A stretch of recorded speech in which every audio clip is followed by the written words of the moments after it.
Rada susah nyari celah buat HP 2 jutaan ini. Welcome to Tech Tech Channel.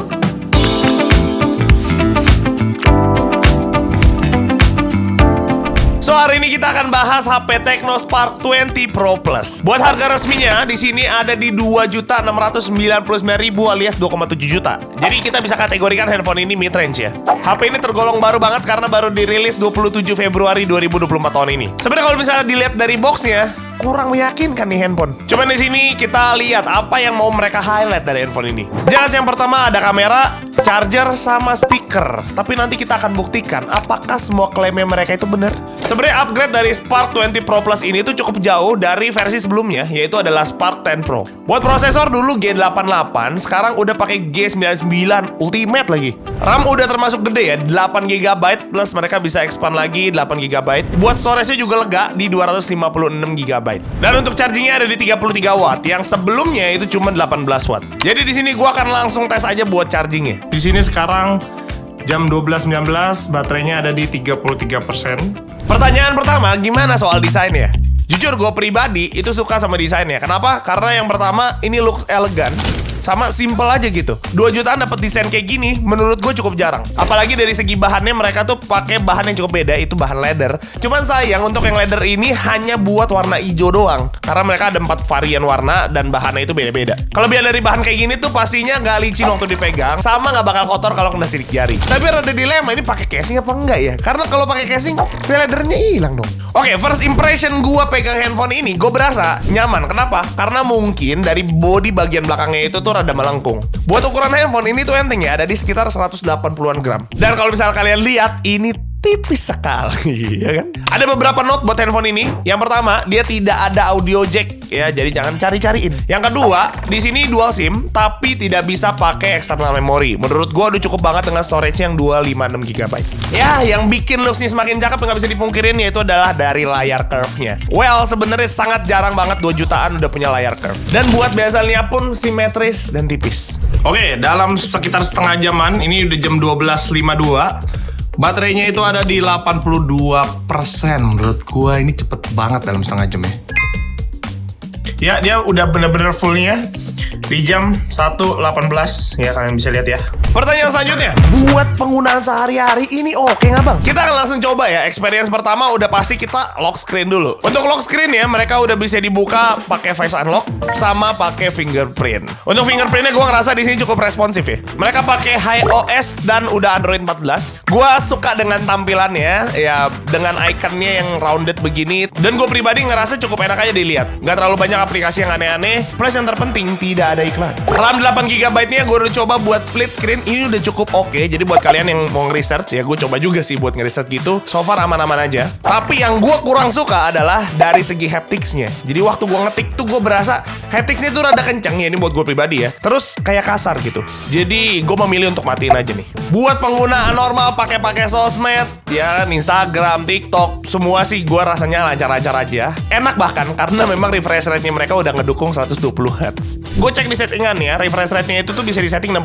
atau 120Hz aja ya. Tapi gue lebih pilih yang auto switch rate. Jadi handphone ini bisa ngebaca kalau misalnya lo lagi diem 60Hz, tapi kalau misalnya lagi scroll 120Hz. Cuman ternyata memang dia nggak bisa ngedetek sehebat itu. Waktu gue nonton seringkali dia akan berbalik nih 60 120, ya rada galau dia ya kan. Buat fitur yang menurut gue juga penting untuk penggunaan normal itu adalah NFC. Untungnya dia udah ada, jadi aman juga. Untuk pengalaman pakai baterainya, selama 1 jam gue coba tuh buat chatting, nonton TikTok, nonton YouTube. Bahkan gue cobain Geekbench sekalian. Dari jam 9.26 ada di 54%. Waktu di 10.27 ini baterainya ada di 45%. Jadi menurut gue cukup normal. Pertanyaan selanjutnya, apakah handphone ini enak untuk penggunaan entertain? Kalau dari spek di atas kertas harusnya aman. Kenapa? Karena dari segi layar udah AMOLED, which is ini udah di atas rata-rata. Resolusinya juga udah cukup tajam, 1080 x 2436 pixel. Waktu gue cobain buat nonton, ya gue pribadi ngerasa gue puas nonton pakai ini. Kenapa? Karena yang pertama, bezelnya tipis, jadi segi layar gue ngerasa nggak ada gangguan apapun dan cukup lega gitu. Untuk resolusi juga gue ngerasa tajam dan cukup aja untuk HP 2 jutaan. Handphone ini udah support wideband L1. Jadi kalau misalnya kalian nonton Netflix, playbacknya udah bisa sampai Full HD. Ini yang mereka highlight di boxnya, karena speakernya katanya bisa up to 400%. Dan waktu gue coba, well, gue puas. Pertama, karena memang dari segi volume kencang banget. Biasanya tuh gue pakai tuh full ya. Entah memang kuping gue yang congean apa gimana. Tapi untuk gue pakai handphone ini sekitar 75%-an aja udah cukup. Yang terpenting karena handphone ini udah stereo ya. Oke, selanjutnya ini untuk penggunaan kreator atau buat kalian yang suka foto-foto atau bahkan pakai HP ini buat konten. Kita akan buktikan kamera mereka yang dia bilang ini 108 megapiksel. Apakah sesuai dengan speknya? So, ini hasil kamera dari Technospark 20 Pro Plus. Menurut kalian gimana? Dan suaranya pun gua ambil langsung dari kameranya. Buat video, ini tuh resolusinya paling tinggi bisa sampai 2K 30 fps. Mereka udah ada Ultra HD juga, cuman memang waktu lu pakai Ultra HD ini resolusinya jadi 1080 30 fps. Kalau ini untuk video selfie-nya, ini gua ambil di resolusi 2K 30 fps. Selfie-nya juga udah ada Ultra Steady, tapi untuk resolusinya jadi 1080 30 fps ya. Satu fitur yang menarik di sini karena selfie-nya itu dia ada kayak semacam flash gitu. Flashnya di depan dan mau diterang lagi atau enggak. Mohon maaf ya Silo ya.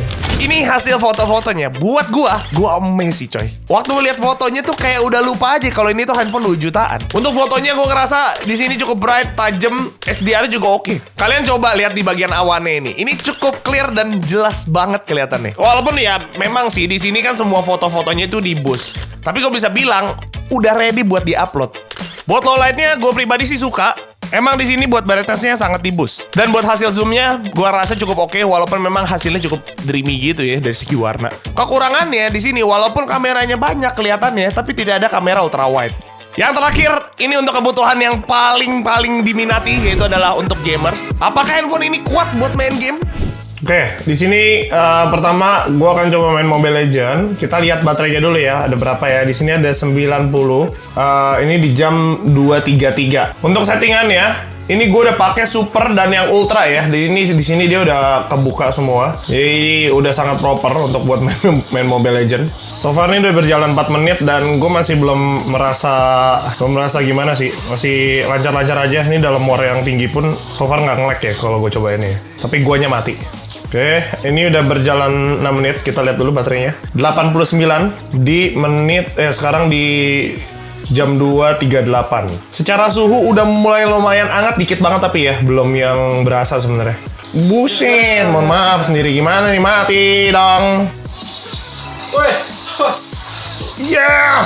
Ini udah 9 menit main, suhunya di belakang masih tergolong sedikit, masih sama kayak tadi sebenarnya, nggak yang terlalu panas. Oke, selesai nih ya game gue nih. Sekarang jam 2.45 dan sekarang baterainya 87%. Oke, game kedua ini gue main PUBG. Sekarang baterainya 86 di menit jam 2.47 ya. Oh iya, dari tadi gue lupa mention kalau di sini gue pakai mode yang performance. Jadi memang akan lebih di boost lagi dari segi performance-nya. Jadi gue main di smooth ultra aja ya di sini ya. Mari kita mencari musuhnya di mana. Ini kayak gue ditembak. Ini dia. Mati Anda. Gue sih sebenarnya gimana ya, untuk ini tuh di bagian belakangnya handphone itu tuh nggak terlalu panas, cuman di bagian depan ini lumayan berasa. Jadi buat gue rada kurang nyaman ya, kalau semakin lama lagi ini pasti bakal semakin panas dan buat main gak enak karena kan ya kita nyentuh-nyentuh gitu kan. Oh iya, dari tadi gue lupa, jadi ini gue coba untuk nyalain gyronya. Oke ya, kalian bisa lihat sendiri sensitifnya tuh segitu. Woi. Yes, menangkan gue. Yalah, senjata gue mahal bro. Oke, game yang terakhir itu Genshin Impact. Tapi di sini gue main tuh beda timeline sama yang tadi ya, karena ternyata ada yang perlu gue download dulu. Untuk settingan awal dan yang direkomendasikannya sebenarnya lowest ya. Untuk low sebenarnya masih bisa actually ya di sini ya. Sebenarnya untuk di resolusi ini sih sangat playable ya untuk main Genshin ya. Walaupun pasti, tadi ada sedikit patah sedikit. Rada turun lah istilahnya tuh juga tadi tuh. Frame drop juga. Kita akan bunuh dia. Cukup banget ya karakter gue ya. Melawan musuh begininya agak sakit, kocak. Di sini gue rada penasaran. Gue mau coba main di resolusi yang lebih tinggi lagi. Antara di medium lah mungkin, di situ ada overclock juga tulisannya. Masih sangat tidak aman, lebih tidak aman. Walaupun secara gambar, kelihatan lebih bagus ya. Jalan begini aja udah berasa. Udah turun itu guys. Oke, di sini gue udah mulai berasa layarnya udah lumayan hangat ya. Padahal kalau dibilang gue main selama itu juga belum. Mungkin karena overclock kali ya. Wah nih ya, kita coba ya. Ini gue masih main di medium ya anyway ya. Kita coba. Tuh. Dibilang masih bisa main bisa, cuman lebih sering frame drop. Kesimpulan gue buat handphone ini, menurut gue pribadi, handphone ini tuh cocok dipakai untuk kebutuhan ya casual udah pasti bisa, entertain sama buat kreator. Kalau untuk gamers, gue rasa banyak handphone yang lebih bagus dan lebih kencang daripada ini. Gimana menurut kalian? Ada pendapat lain? Kalau ada, boleh tinggal tulis aja di kolom komen. Kalau lu mau kritik juga, boleh silakan ditulis. Sekian aja video gue dan sampai jumpa di video gue berikutnya. Bye bye.